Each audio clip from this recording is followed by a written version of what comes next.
Am I okay? Or am I screaming at you? Okay. Well, I need to adjust this a little.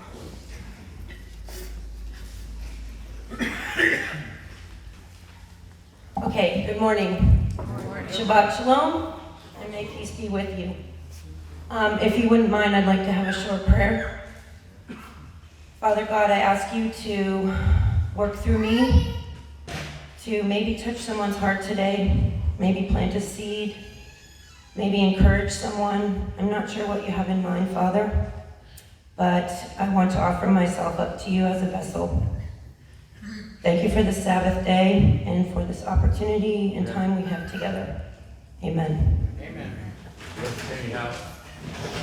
So, actually the things that have already been spoken about today kind of fit in with what I wanted to talk about. Totally serving God, not just praying at meals or saying you believe in Him, but totally giving up everything for Him.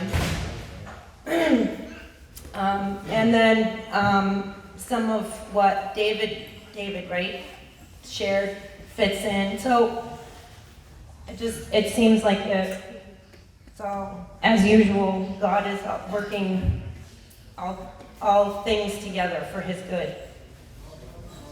People generally like new things. So like new car smell. I mean, they bottle that stuff and sell it, actually. The newspaper, when it used to be cool to get the newspaper to get your news, I can remember I wanted to be the first one to have the newspaper. I did not want anybody messing with my newspaper. I didn't want it wrinkled. I wanted the smell, the crispness. Birthdays, brand new year of life. New stuff. We like new stuff. Weddings, the beginning of life together. New centuries, new decades, new years. And the anticipation of a new job or a new friend, new friendship. We like new stuff. Unfortunately, new stuff gets old.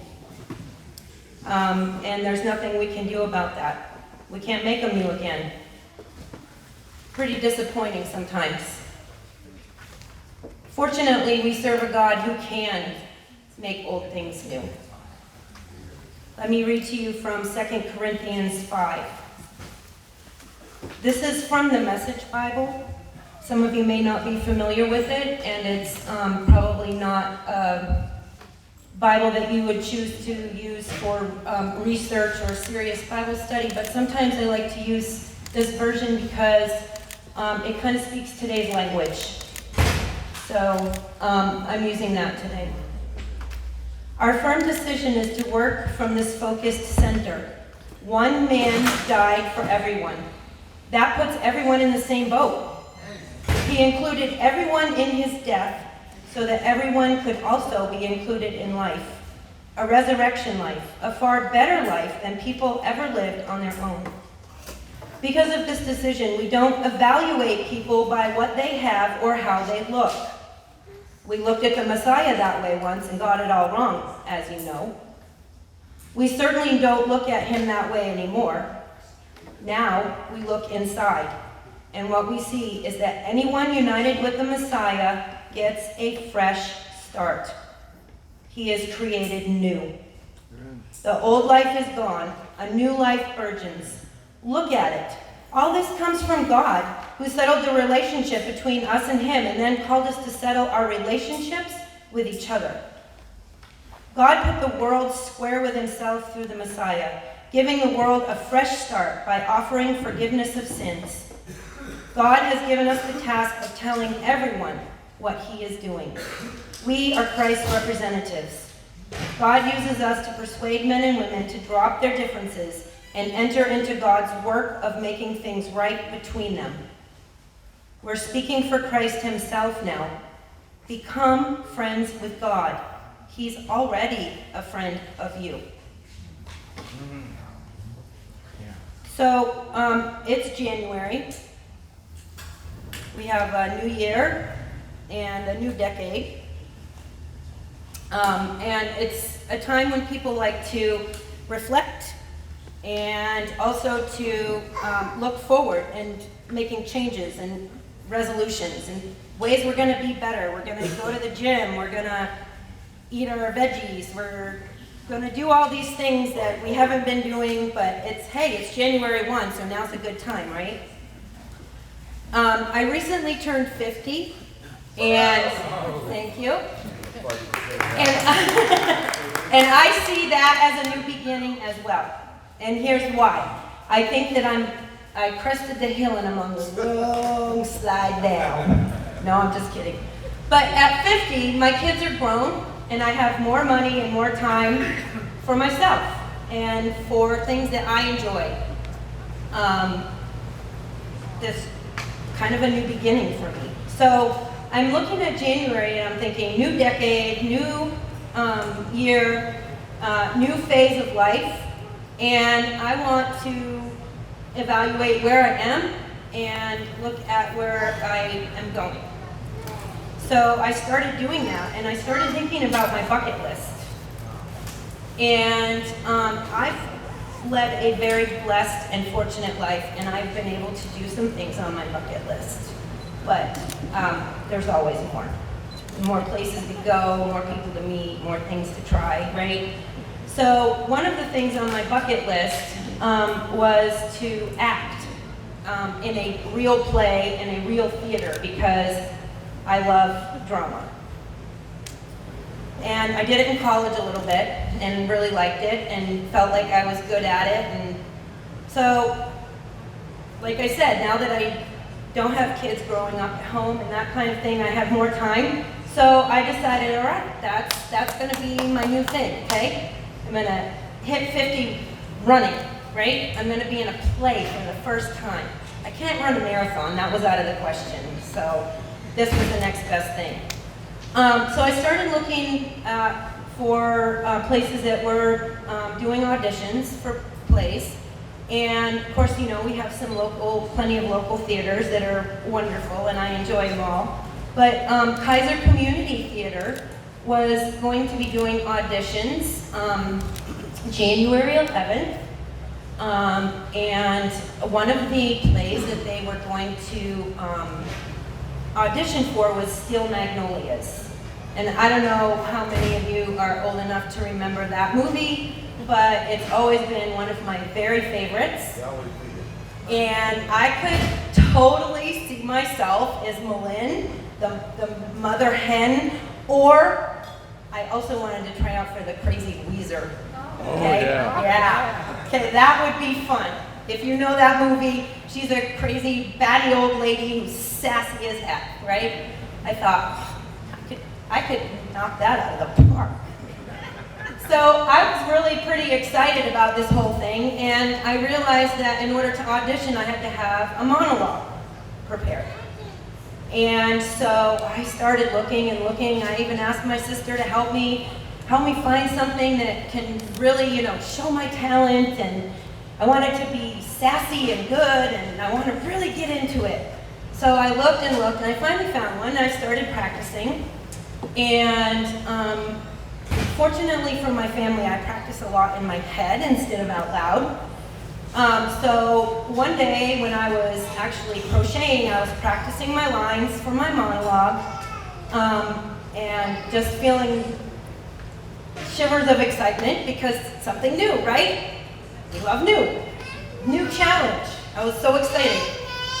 And so I was sitting there and I went through my lines, and then all of a sudden, I was minding my own business. All of a sudden, I hear a voice in my head, not audibly. I hear, "What is in this for me?" Right.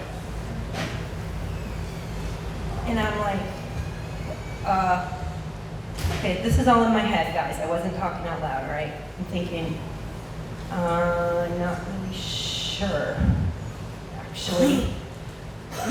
And then I started down the excuse road. I have put my family first for 30-something years. I have cooked and I've cleaned and I've raised my kids well and I've been a good mate to my husband and I've worked hard and I've done things for others. Why can't I do this one little thing? What? I'm not doing anything wrong. And I wasn't. There's nothing wrong with wanting to be in a play. There isn't. There's no sin in that. And so I went back and forth with God for days, arguing, making excuses, just wondering why he had given, because I feel like I have somewhat of a talent for drama, and I'm wondering, okay, if God gave me this talent, why isn't he letting me use it? That seems wasteful. God, you're not wasteful, are you? Don't you want me to use this? So, yeah, like I said, we went back and forth. And then he reminded me,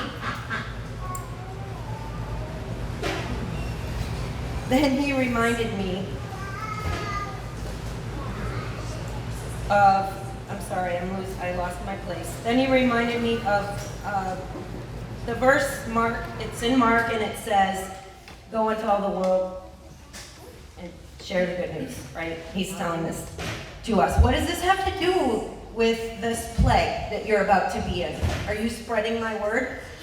Are you telling people about me? Are you glorifying me? And I'm like, well, no, but I do that, like, all the other time. Like, I serve at church, I help people, I give, do I have to do this all the time? Does it always have to be about you? This is what I'm thinking. And we're going back and forth. And so I finally got to the point where I got all my sass out, because that's really how I operate. Like, I have really bad reactions to things, and I'm like, and then I get it all out, and I'm like, okay, fine, we need to do it that way. And that's exactly what happened. I was really upset, and I was arguing with God, and I even had thoughts, I'm just gonna do it. What's he gonna do? Strike me dead with lightning? I'm just gonna go ahead and do it. But I got to the point where I got all my sass out, and I said, okay, fine, I won't do it. Still, I did not have a good attitude. I still didn't. But I had gotten to the point where I knew this is what I needed to do. So I told God, fine, I won't pursue it, I won't do it.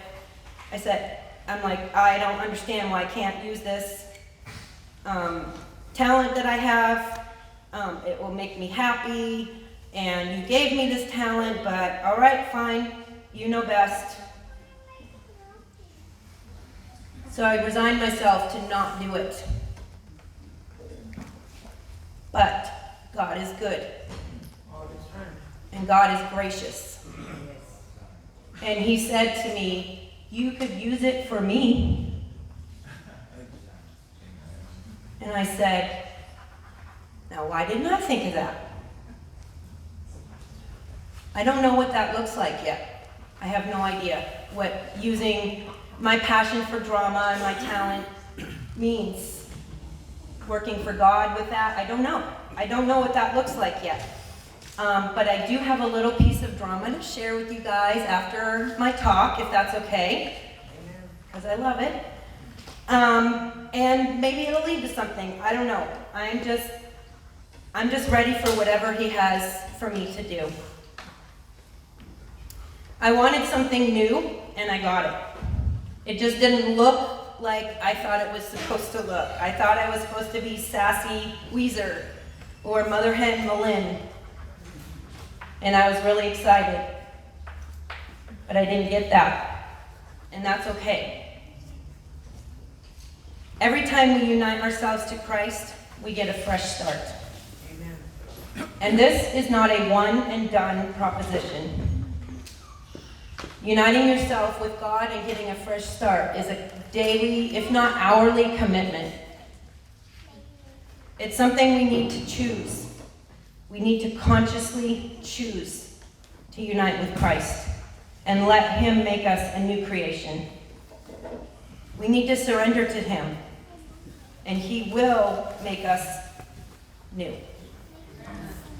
I am not trying to say that God doesn't want us to do anything fun or go anywhere or try anything new, but I do think we need to make sure those things are aligned with his plan. Matthew 10:39 says, "Whoever finds their life will lose it, and whoever loses their life for my sake will find it." Again, I want to read to you from the Message version because I really like it's punchy. If your first concern is to look after yourself, you will find yourself. But if you forget about yourself and look to me, you'll find both yourself and me. Hallelujah. Hallelujah. I thought that was pretty powerful. Amen. Tim? I have a song I'd like to play for you, and then when the song's finished, I have this little drama. Hopefully I can do it justice.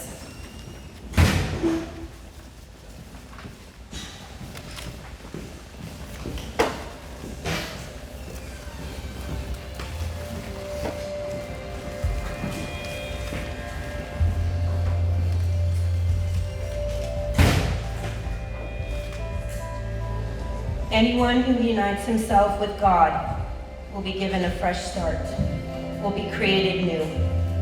A new life burgeons. Look at it. All this comes from God, who settled the relationship.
Goats, sheep, goats, sheep. Oh. Hi, Sarah.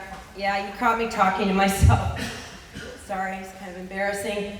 Yeah, well, I'll just tell you. I went to Bible study last week, and, I took my mom's old Bible because I thought, she was a pretty righteous woman, and that might score me some extra points. And so I went and I sat down next to this really nice lady, and the leader told us what verses to look up. I don't remember what they are now, but I got lost, and it was kind of embarrassing. I was flipping through, and the lady next to me said, well, why don't you slide over and share my Bible with me? Okay, thanks. That was good. I really appreciated that. She said the language would be less confusing, and I thought, well, good, now we're finally getting somewhere. So what we're studying, turned out to be like sheep and goat stuff, and I was really confused because I thought Jesus was a carpenter.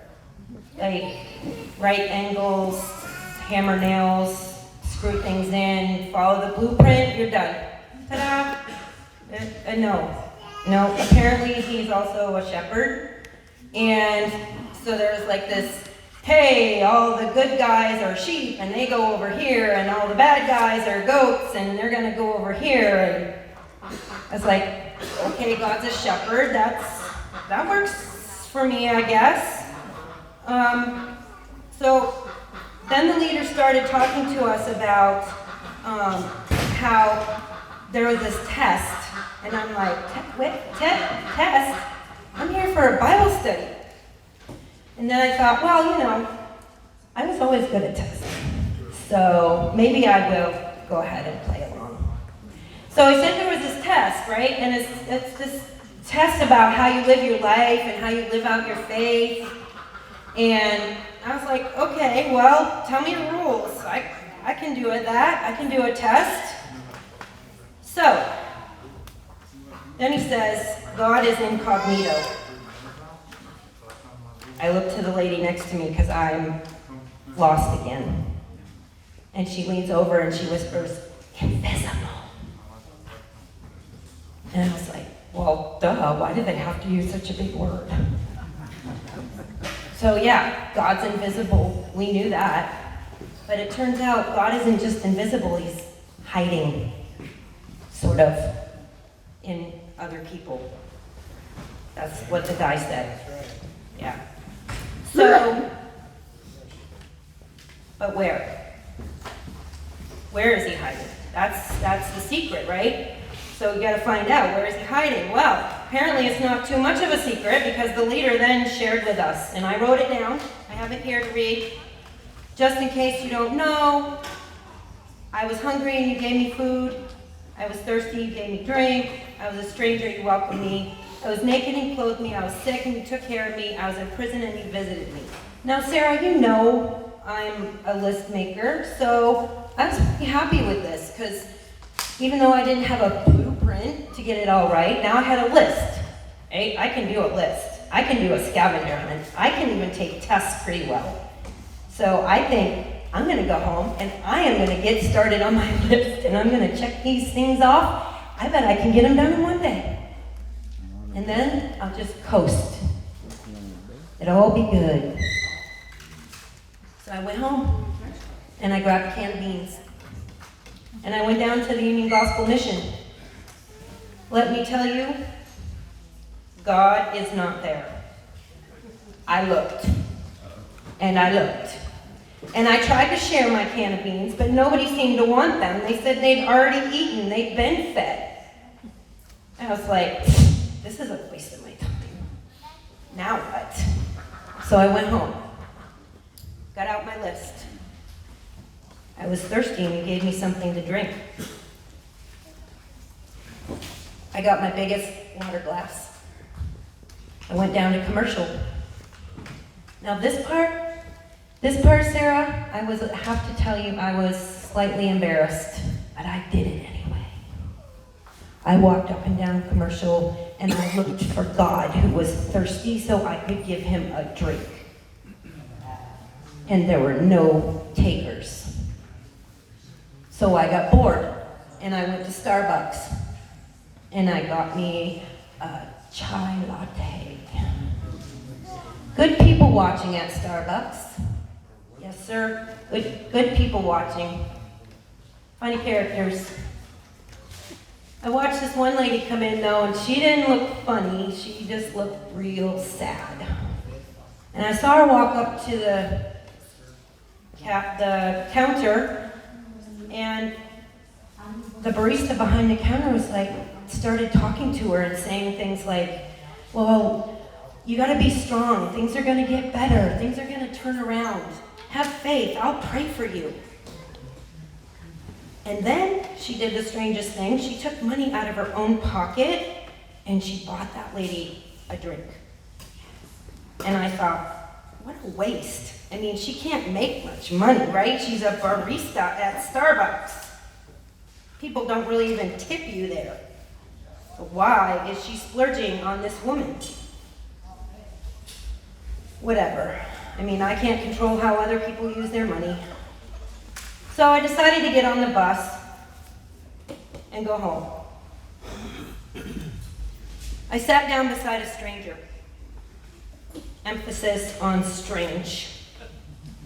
Sort of an odd-looking fellow, and he was mumbling and mumbling about how unfriendly the city was and how nobody said hello, and there was no place to hang out and nobody cares. And I'm thinking, well, hello, buddy, with an attitude like that, you're not going to get anything. The next stop was mine. As I was getting off the bus and pulling on my gloves and hat, I noticed he didn't have gloves and a hat, and I thought, what an idiot. Doesn't even know to stay warm in the cold? I went home. I got home, I was exhausted and frustrated. The phone rang. Guess who? Not God. It was my cousin Jerry. He'd fallen at work and hurt his ankle. He was in the hospital. He wanted me to bring him a clean pair of underwear and a toothbrush. I'm like, well, Jerry, old boy, you probably were in the sauce again, so you're probably right where you deserve to be. And maybe I'll bring it to you tomorrow, if I get some time. I tell you, give that guy an inch, he'll take a mile. Who does he think he is anyway, God? I turned on the TV before going to bed, and what a mistake. Bad news everywhere. One of the stories was about these political prisoners that were in some third world country, and they were gonna get tortured and disappeared, whatever that means. And then the next story was about these do-gooders who were trying to get everybody to write letters to this country to get these people freed, and I'm thinking, what does that have to do with me? So I went to Charlie's Angels reruns. Anyway, Sarah, today's the day I'm going back to my Bible study. I'm really hoping they have something I can really get my teeth into. Something where God is really real. Where God tells you what to do and you do it. I tell you, looking for God out there, it ain't easy.